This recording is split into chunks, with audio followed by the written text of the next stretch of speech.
Hey y'all, today we are talking July 6th and 7th. That's right, 4th of July weekend. And surprisingly, boats weren't that crazy. No.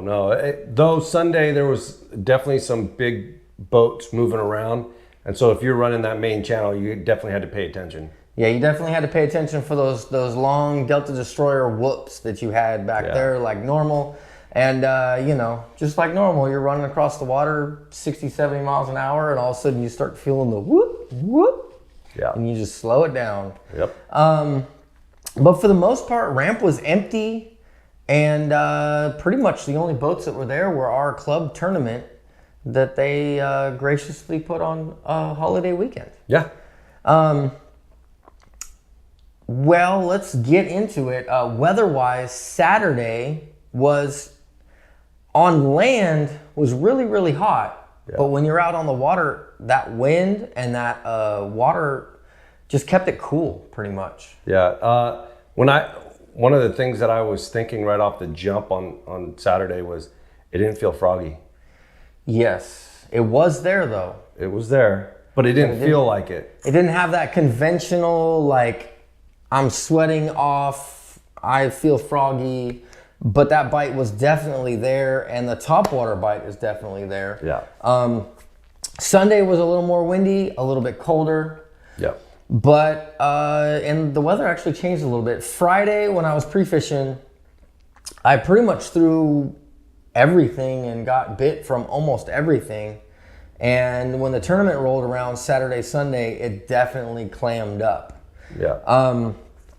We'll start into Saturday. I ran to an area and it was dead slack tide. I did not accommodate for that.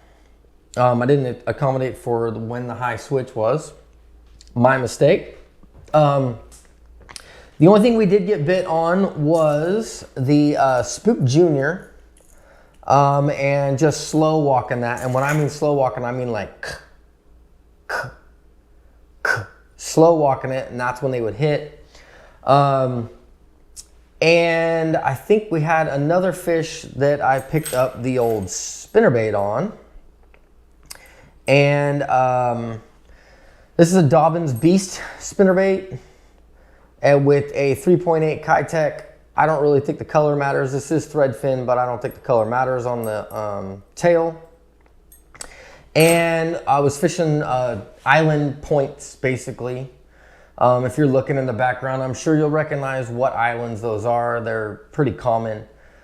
And those were my first two fish right off the jump in the first hour of the day, 6-hour tournament. We did not catch another keeper until the final hour of the day at like 10 o'clock. And part of that was my mistake. We ran around to a lot of different areas. We went into Potato. We went to the main channel between B&W and Tower Park. We were catching dinks off of the good old Cinco in that rock to weed line. There was a ton of them in there. Was getting a lot of short strikes on frogs. Couldn't really hook up off anything. I did have like a 3-pounder roll of frog where I actually could see its mouth was closed when it came on it. Heart crushing, right, when you're in a tournament.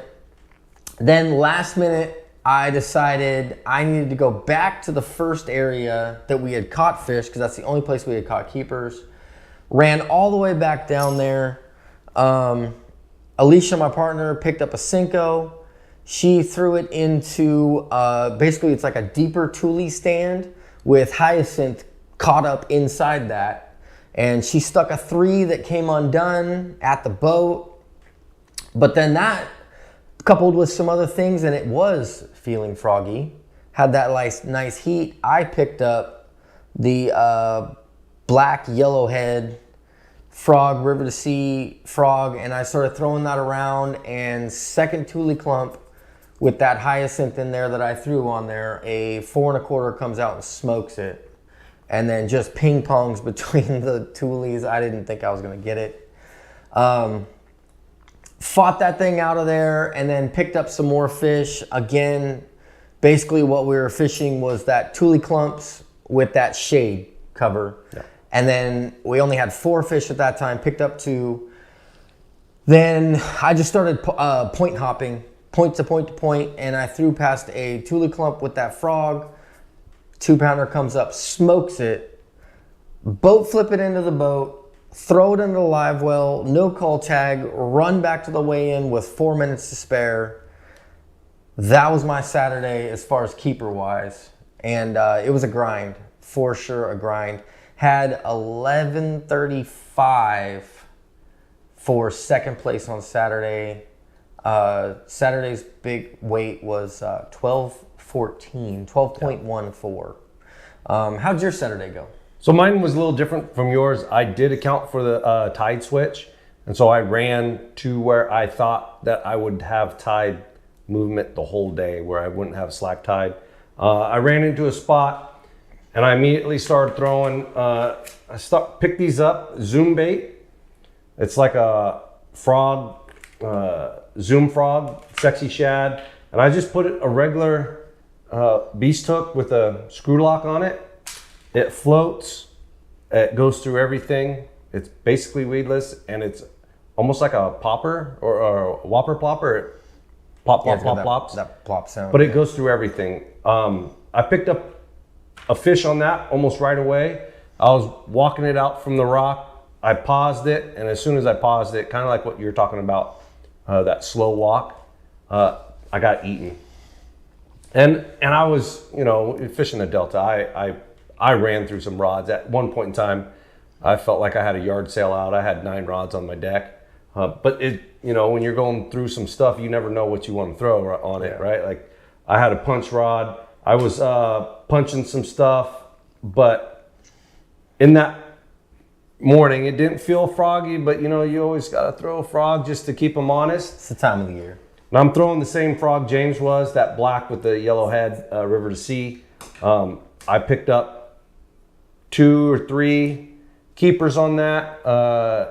We went through an area, didn't really get anything more going on that. So we ended up moving, and when I moved, I was throwing the black frog, and I could tell it was high sun again. So I switched to a white frog, and if I could buy these ones, right? Like you could buy the dirty white. Dirty white is it has markings on the bottom, but if it's all white, which is ghost. The ghost, it doesn't have any markings, but if you pick up a bullfrog, they got little black spots. So I take a permanent marker and I put spots on the bottom of it, and maybe it works, maybe it doesn't. I don't know. It makes me feel better. Whatever makes you feel better is what works the best. But yeah, but realistically, the frog bite was not on fire.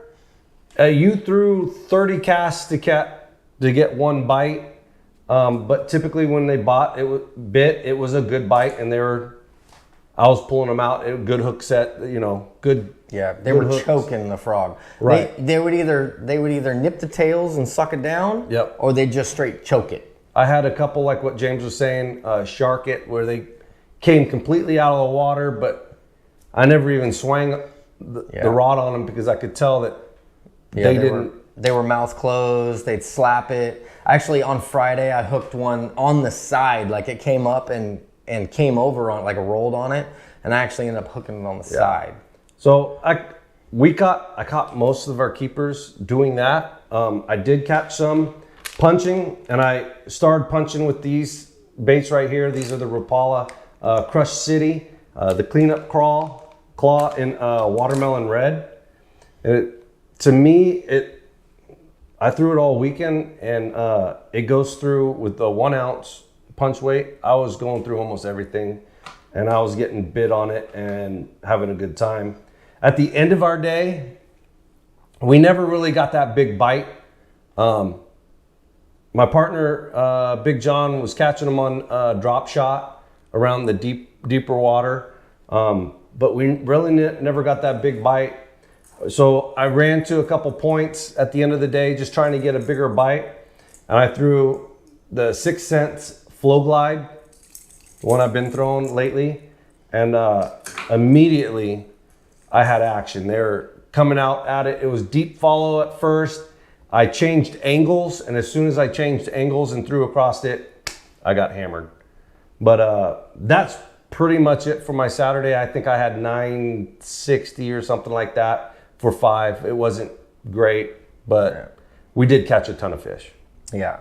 Yeah, it was definitely, that was kind of the theme for everyone on the weekend, is catching a ton of fish. Just the size wasn't quite there. Correct. And the bags were separated by the big fish, basically. Yeah. By the kickers for the most part. Correct. Sunday, I did account for tide. I ran to an area, picked up frogs, threw through there. I did try buzzbait.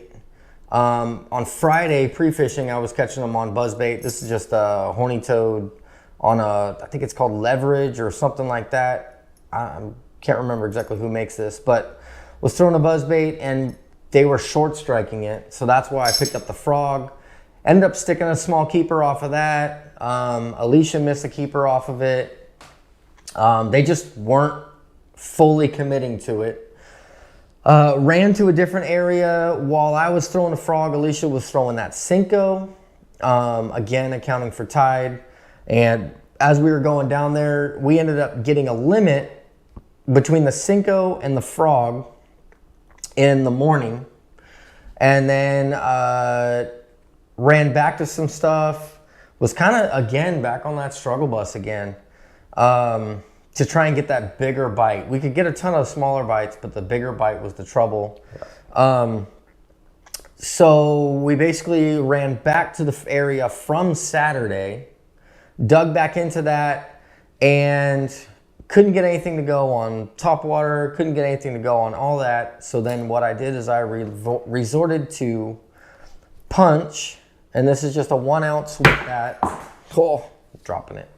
This is a 1 ounce with that Strike King Rage Bug in the Delta Red, because on Saturday I noticed the crawdads that were spit up in the live well were very vibrant red, if not orange. Picked up a limit for the rest of this, and I think I might have had some on spinnerbait also. Again, oh, actually, I take that back.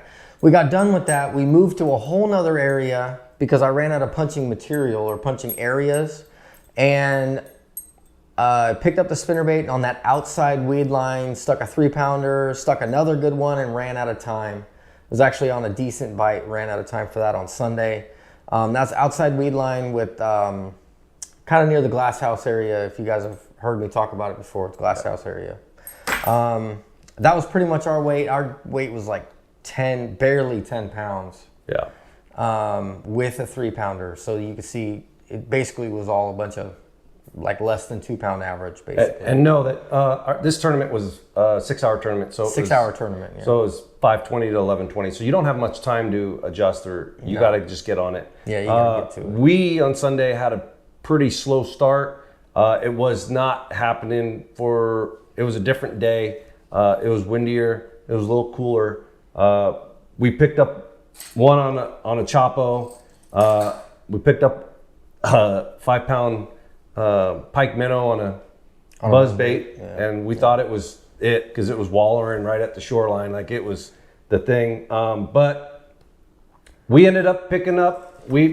More towards the end of the day, it was starting to get a little hotter. We picked up square bill, right, and started picking up them that way. And when it started getting more weeds, we started picking up the spinnerbait, and the spinnerbait was it, right? Like right at the end of the day, the last 40 minutes, me and my partner were just throwing spinnerbaits and catching fish. I dumped probably four or five fish. Interesting. I had been throwing spinnerbait throughout the whole weekend. Right. And it really didn't have that active bite until Sunday at like afternoon. 10 to 11-ish. So it's kind of interesting that your bite also was about that same time. Yeah.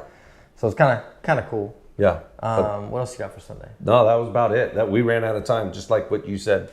Yeah. Burning bank, throwing spinnerbaits, and we were catching fish and just. Yeah. So my recommendations right now would be frog around tules for the most part, heavy shade lines, tules, something that's more. It could even be dense tules, sparse tules. The other recommendation would be punch with a red or something with red in it, watermelon red. And then Cinco if you want to catch a ton of fish, even some quality fish, but for that. And then spinnerbait midday, outside weed line. Yep. That weed line, if you're near that, for us, I don't know, was yours weed line also? Yep. Yeah, so weed line would be spinnerbait. That would be kind of my wrap up for what I would recommend. Was that it? That's it. Pretty much it. So with that, until next time, you can always leave comments down below. If you have any questions, hit me up on Instagram, and I hope you get them. There are days that the way you're walking. Get him! Get him! I got it under Real. I can't get it under my arm. He's gone. Fuck. I literally caught it with my fucking chin.